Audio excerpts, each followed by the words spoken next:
Hello, good afternoon my dear students. Welcome to Siddhi institute. आप सभी का एक बार फिर से हमारे यूट्यूब चैनल सिद्धि इंस्टीट्यूट में आप सभी का स्वागत है। जैसा कि आप देख रहे हैं, जो आज की टॉपिक है ये आपका कलर से रिलेटेड सभी क्वेश्चंस हैं। ये जितने भी क्वेश्चंस हैं सभी पीवाईक्यू हैं। तो चलिए हम अपनी क्लास को शुरू करते हैं और इन प्रश्नों पर डिस्कस करते हैं और इनसे रिलेटेड और कौन से प्रश्न बने हैं और कौन से क्वेश्चन पूछे गए हैं जो आए हुए हैं एग्जाम में, तो हम उस पर भी डिस्कस करेंगे। तो चलिए इसी के साथ अपनी क्लास को शुरू करते हैं और इन प्रश्नों पर डिस्कस करते हैं। तो आज का जो हमारा पहला क्वेश्चन है वो क्या है?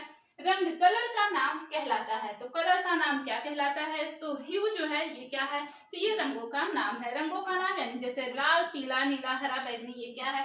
ये रंगों के नाम है। तो रंग का नाम कहलाता है, क्या कहलाता है? ह्यू कहलाता है।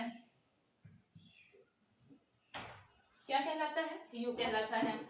अब जो हमारा नेक्स्ट क्वेश्चन है उसको देखते हैं। वर्ण गहराई और मान डॉट डॉट डॉट की तीन भिन्न बीमाएं हैं। तो रंग गहराई और मान की तीन भिन्न बीमाएं हैं। तो किसकी ये तीन भिन्न बीमाएं हैं? तो ये रंग की तीन भिन्न बीमाएं हैं। किसकी हैं? तो रंग की। प्रांग के अनुसार प्राथमिक रंग कितने हैं तथा मुंसल के अनुसार प्राथमिक रंग कितने हैं? प्रांग के अनुसार प्राथमिक रंग 3 है। कौन कौन से हैं? लाल, पीला और नीला। जबकि मुंसल के अनुसार प्राथमिक रंग 5 है। कौन कौन से हैं? लाल, पीला, नीला, हरा और बैगनी। ये क्या है? तो ये 5 रंग। मुंसल ने ये 5 प्रकार के प्राथमिक रंगों की बात की है। यहाँ से ये क्वेश्चन बनता ये है कि जो है बैगनी रंग को हम किस नाम से जानते हैं, यानी कि राजसी रंग किसे कहते हैं, शाही रंग किसे कहते हैं? तो हम किसे कहते हैं? बैगनी रंग को हम क्या कहते हैं? राजसी रंग और शाही रंग के नाम से भी जानते हैं। अब देखते हैं कला के तत्व हैं। तो कला के कितने तत्व हैं? तो एलिमेंट्स ऑफ आर्ट से ये क्वेश्चन है। तो कला के 7 तत्व हैं। कौन कौन से हैं? रेखा, आकार, नमूना, पोत, रंग, प्रकाश, छाया, रिक्त स्थान। ये क्या है? तो ये जो है कला के 7 तत्व हैं। कला के कितने तत्व हैं? 7 तत्व हैं। रेखा, आकार, नमूना, पोत, रंग, प्रकाश,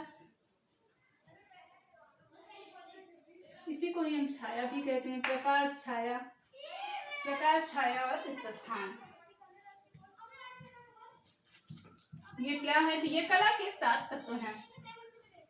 अगर वहीं हम सिद्धांत की बात करें तो कला के कितने सिद्धांत हैं? तो कला के 5 सिद्धांत हैं। कौन कौन से हैं? अनुपात, संतुलन, दबाव, एक रूपता और लय। ये भी इंपॉर्टेंट है, ये भी बार बार पूछा जाता है। तो सिद्धांत कितने हैं? कला के 5 सिद्धांत हैं। सिद्धांत 5 है। कौन कौन से हैं? अनुपात, संतुलन,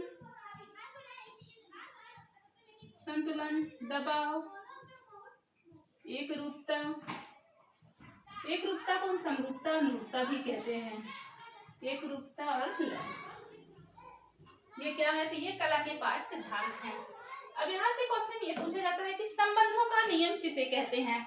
रूल्स ऑफ लॉ किसे कहते हैं? कला का ऐसा कौन सा सिद्धांत है जिसे संबंधों का नियम कहते हैं? तो किसे कहते हैं? अनुपात को। अनुपात को हम क्या कहते हैं? तो संबंधों का नियम कहते हैं। क्या कहते हैं? संबंधों का नियम। और कला का ऐसा कौन सा सिद्धांत है जो एकता का भाव पैदा करता है? तो कला का ऐसा कौन सा सिद्धांत है जो एकता का भाव पैदा करता है? तो एक रूपता। ये क्या करता है? तो ये एकता का भाव पैदा करता है। कला का ऐसा कौन सा सिद्धांत है जो एकता का भाव पैदा करता है? तो एक रूपता।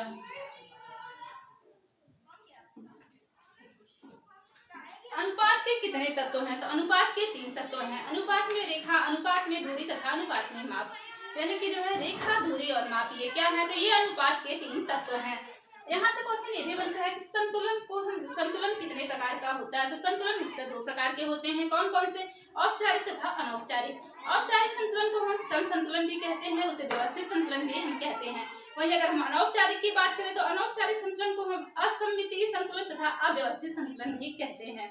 तो जो है औपचारिक संतुलन को हम 2 भागों में, उसको भी हम क्या करते हैं? 2 भागों में बांटते हैं। कौन कौन से? तो पहला द्विसुडौल संतुलन, दूसरा क्या है? स्पष्ट तथा प्रत्यक्ष तथा अस्पष्ट संतुलन। पहला क्या है? द्विसुडौल संतुलन, दूसरा प्रत्यक्ष तथा स्पष्ट संतुलन। इसको भी हम 2 भागों में बांटते हैं। ये क्या है? संतुलन जो है 2 प्रकार का होता है। पहला औपचारिक है, दूसरा क्या है? अनौपचारिक है। दूसरा क्या है? अनौपचारिक है। औपचारिक को भी हम दो भागों में बांटते हैं, पहला दृष्टिडोष संतुलन, दूसरा अस्पष्ट तथा प्रत्यक्ष तथा स्पष्ट संतुलन। इसको आप याद कर लीजिए, ये सब इंपॉर्टेंट है, यहाँ से क्वेश्चन बार बार पूछे जाते हैं। तो चलिए हम देखते हैं जो हमारा नेक्स्ट क्वेश्चन है उसको देखते हैं। प्राथमिक रंग कितने हैं? तो प्राथमिक रंग है कितने हैं? तो प्राथमिक रंग मुख्यतः 3 प्रकार के हैं। कौन कौन से हैं? लाल, पीला और नीला।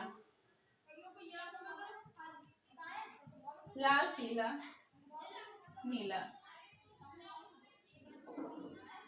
प्रांगणीय रंगों को मुख्य 2 वर्गों में बांटा है। यहाँ से भी क्वेश्चन बनते हैं। प्रांगणीय रंगों को कितने वर्गों में बांटा है? तो 2 वर्गों में बांटा है। कौन कौन से हैं? गर्म रंग और ठंडा रंग। गर्म रंग के अंतर्गत कौन कौन से आते हैं? तो लाल हुआ, नारंगी हुआ, ये क्या है? ये जो है गर्म रंग के अंतर्गत आते हैं। अगर ठंडे रंग की बात करें तो ठंडा रंग के अंतर्गत कौन कौन सा आता है? तो नीला हुआ, बैगनी हुआ, ये किसके अंतर्गत आते हैं? तो ये ठंडे रंग के अंतर्गत आते हैं। ये भी क्वेश्चन आपका पूछा जाता है कि प्रांगणीय रंगों को मुख्यतः कितने वर्गों में बांटा है? तो कितने वर्गों में बांटा है? 2 वर्गों में बांटा है। कौन कौन सा? गर्म रंग और ठंडा रंग। अब गर्म रंग जो है ये क्या दर्शाते हैं? तो गर्म रंग जो है उत्तेजना, खुशी, उल्लास, प्रसन्नता और उत्साह प्रदान करते हैं। और गर्म रंग क्या करते हैं? किसी वस्तु को जो है ये बढ़ाकर दिखाते, किसी भी जो है वस्तुओं के आकार में क्या होती है, वस्तुओं को, किसी भी वस्तु के आकार को ये बढ़ाकर दिखाते हैं। अगर हम ठंडे रंग की बात करें तो ठंडा रंग कैसा आभास कराता है? तो शांति का, विश्राम का, शीतलता का आभास कराता है। और ठंडा रंग क्या करता है? किसी भी दूरी को हटाकर दिखाता है। और किसी भी वस्तु को क्या करता है? ये छोटा जो है छोटा होने का आभास कराता है। कौन सा रंग? ठंडा रंग। अब जो हमारा नेक्स्ट क्वेश्चन है हम इसको देखते हैं। रंगों का मुख्य स्रोत है। तो रंगों का मुख्य स्रोत क्या है? तो रंगों का जो मुख्य स्रोत है वो प्रकाश है। रंगों का मुख्य स्रोत क्या है? प्रकाश है। यहाँ से एक क्वेश्चन ये भी बनता है कि बाह्य सज्जा के लिए जो है महत्वपूर्ण है, बाह्य सज्जा में महत्वपूर्ण है, तो क्या महत्वपूर्ण है? तो रंग महत्वपूर्ण। ये भी क्वेश्चन आपका पूछा गया है कि रंगों का मुख्य स्रोत प्रकाश है। वही क्वेश्चन जो बना है कि बाह्य सज्जा में महत्वपूर्ण है। तो बाह्य सज्जा में क्या महत्वपूर्ण है? तो कलर यानी कि रंग जो है ये क्या है? महत्वपूर्ण है। ये क्वेश्चन सब इम्पोर्टेंट है। यहाँ से क्वेश्चन ये भी बनता है कि तटस्थ रंग के अंतर्गत कौन कौन से आते हैं? तो तटस्थ रंग कौन कौन से हैं? काला और सफेद रंग क्या है? तो ये तटस्थ रंग के अंतर्गत आता है। किसके अंतर्गत आता है? इसको भी आप लिख लीजिए। तटस्थ रंग कौन से हैं? तटस्थ रंग कौन से हैं? तो काला और सफेद रंग। काला सफेद क्या है? तो ये तटस्थ रंग के अंतर्गत आता है। अब ये सबसे अधिकतम मूल्य का रंग कौन सा है? तो काला रंग क्या है? सबसे अधिकतम मूल्य का रंग है। और सबसे कम मूल्य का रंग कौन सा है? तो सफेद रंग। इसका मूल्य क्या है? सबसे कम है। तो काले रंग का क्या है? तो काला रंग जो है ये सबसे अधिक मूल्य का रंग है। काले रंग का मूल्य क्या होता है? सबसे अधिक होता है। जबकि अगर हम सफेद रंग की बात करें तो सफेद रंग का मूल्य क्या होता है? सबसे कम होता है। एक क्वेश्चन यहाँ से ये भी बनता है कि रंगों का हल्कापन व गहरापन यानी कि डार्कनेस व लाइटनेस क्या दर्शाता है? तो रंगों का हल्कापन व गहरापन जो है ये क्या दर्शाता है? तो वैल्यू यानी कि मूल्य को बताता है। तो रंगों का गहरापन और हल्कापन क्या दर्शाता है? तो मूल्य को। यहाँ से ये भी क्वेश्चन पूछा जाता है कि जो है काला रंग प्रकाश को क्या करता है? कितना जो है परावर्तित करता है? काला रंग और सफेद रंग। तो काला रंग प्रकाश को सबसे कम परावर्तित करता है। और कितना परावर्तित करता है? तो 5 से 10% ही प्रकाश को क्या करता है? ये परावर्तित करता है। अगर वही हम सफेद रंग की बात करें तो सफेद रंग प्रकाश को सबसे अधिक परावर्तित करता है। और कितना करता है? 75 से 80% ये क्या करता है? तो प्रकाश को परावर्तित करता है, यानी प्रकाश का परावर्तन कर देता है। कौन सा रंग? सफेद रंग। और सबसे कम जो है कौन सा रंग प्रकाश को परावर्तित करता है? तो काला रंग। कितना करता है? तो 5 से 10% ही ये करता है। काले रंग से गहरा कोई रंग नहीं होता है, जबकि सफेद रंग से हल्का क्या है? कोई रंग नहीं होता है। काले रंग से गहरा कोई रंग नहीं और सफेद रंग से क्या होता है? हल्का कोई रंग नहीं होता है। अब जो हमारा नेक्स्ट क्वेश्चन है उसको हम देखते हैं। रंगों का वह मूल्य जो सफेद रंग मिलाने से अपने वास्तविक रंग से हल्का हो जाता है कहलाता है। तो रंगों का वह मूल्य जो सफेद रंग मिलाने से अपने वास्तविक रंग से हल्का हो जाता है तो क्या कहलाता है? तो टिंट कहलाता है। क्या कहलाता है? टिंट कहलाता है। वही अगर यहाँ से वही जो है यही क्वेश्चन घुमा के पूछा जाता है कि रंगों का वह मूल्य जो काला रंग मिलाने से अपने वास्तविक रंग से गहरा हो जाता है तो वो क्या कहलाता है? तो रंगों का वह मूल्य जो काला रंग मिलाने से अपने वास्तविक रंग से गहरा हो जाता है तो वो शेड कहलाता है। क्या कहलाता है? शेड कहलाता है। ये भी क्वेश्चन आपका इंपॉर्टेंट है, पूछा जाता है कि रंगों का वह मूल्य जो काला रंग मिलाने से अपने वास्तविक रंग से गहरा हो जाता है। किसी भी रंग में अगर आप सफेद रंग मिला देंगे तो वो क्या हो जाता है? वो हल्का हो जाएगा। और किसी रंग में अगर आप काला रंग मिला दे रहे हैं तो वो कैसा हो जाएगा? तो वो गहरा हो जाएगा। ये इंपॉर्टेंट क्वेश्चन है। अब हम देखते हैं हमारा जो नेक्स्ट क्वेश्चन है उसको हम देखते हैं।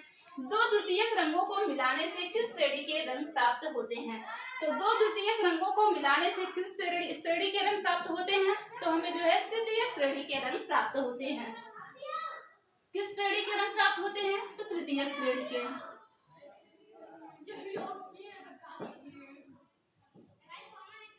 तृतीय श्रेणी के रंग प्राप्त होते हैं। वहीं अगर यहाँ से क्वेश्चन ये भी बनता है कि दो प्राथमिक रंगों के मिलाने से कौन सा नया रंग प्राप्त होता है? तो दो प्राथमिक रंगों के मिलाने से जो हमें नया रंग प्राप्त होता है वो क्या है? वो द्वितीयक रंग के अंतर्गत आता है। अब थोड़ा सा हम देखते हैं कि ये तृतीयक रंग कौन कौन से हैं। तो तृतीयक रंग जो है दो रंगों को आपस में, दो द्वितीयक रंगों को मिलाने से किस श्रेणी के रंग प्राप्त होते हैं? तृतीयक श्रेणी के रंग प्राप्त होते हैं। और दो प्राथमिक रंगों को मिलाकर हम कौन सा रंग प्राप्त करते हैं? तो द्वितीयक रंग प्राप्त करते हैं। अब ये द्वितीयक रंग कौन से होते हैं? तो जैसे हम लाल और नीला को मिलाकर हम क्या करते हैं? बैगनी रंग प्राप्त करते हैं। अगर हम लाल और नीला मिला रहे हैं तो कौन सा हमें रंग प्राप्त होगा? ये द्वितीयक श्रेणी का जो रंग है।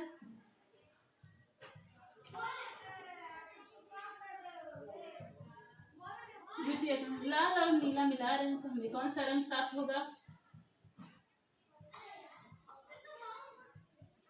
बैगनी रंग प्राप्त होगा। लाल और नीला मिलाने से कौन सा रंग प्राप्त होता है? सॉरी, लाल और नीला मिलाने से हमें बैगनी रंग प्राप्त होता है। अगर वहीं हम लाल और पीला रंग मिला रहे हैं तो हमें कौन सा रंग प्राप्त होगा? तो हमें जो है इसको ये नोट कर दे रहे हैं। लाल और नीला रंग मिलाने से, लाल और पीला रंग मिलाने से हमें नारंगी रंग प्राप्त होता है। लाल और पीला रंग मिलाने से नारंगी रंग प्राप्त होता है। लाल और पीला रंग को मिलाने से हमें कौन सा रंग प्राप्त होता है? नारंगी रंग प्राप्त होता है, जो तृतीय श्रेणी का रंग है। और लाल और नीला रंग मिलाने से हमें कौन सा रंग प्राप्त होता है? तो बैगनी रंग प्राप्त होता है, ये भी तृतीय श्रेणी का रंग है। तो जो है ये कुछ इंपॉर्टेंट क्वेश्चन थे। अच्छा, यहाँ से क्वेश्चन ये भी बना है कि ROY ये किस रंग के अंतर्गत आते हैं? तो ROY किस रंग के अंतर्गत आते हैं?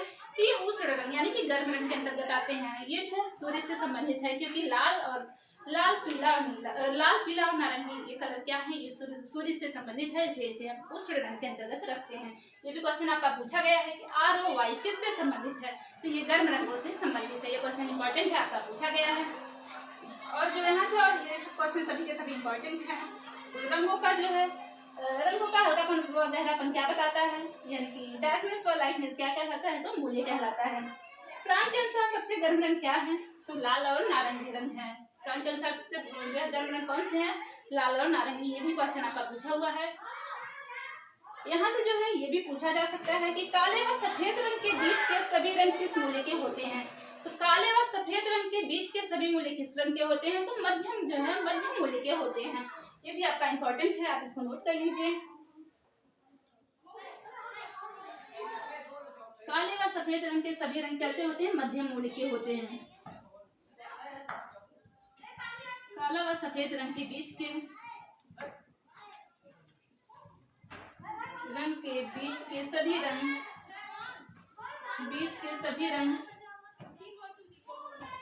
सभी रंग मध्यम मूल्य के होते हैं।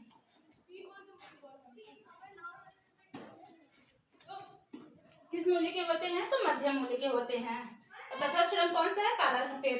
काला व सफेद रंग के बीच के सभी रंग कैसे होते हैं? तो मध्यम मूल्य के होते हैं। ये सभी आप नोट कर लीजिए इसको, ये सभी के सभी इंपॉर्टेंट हैं। तो आज के लिए बस इतना ही। मिलते हैं अपने नेक्स्ट वीडियो में कुछ नए क्वेश्चंस के साथ। Thank you.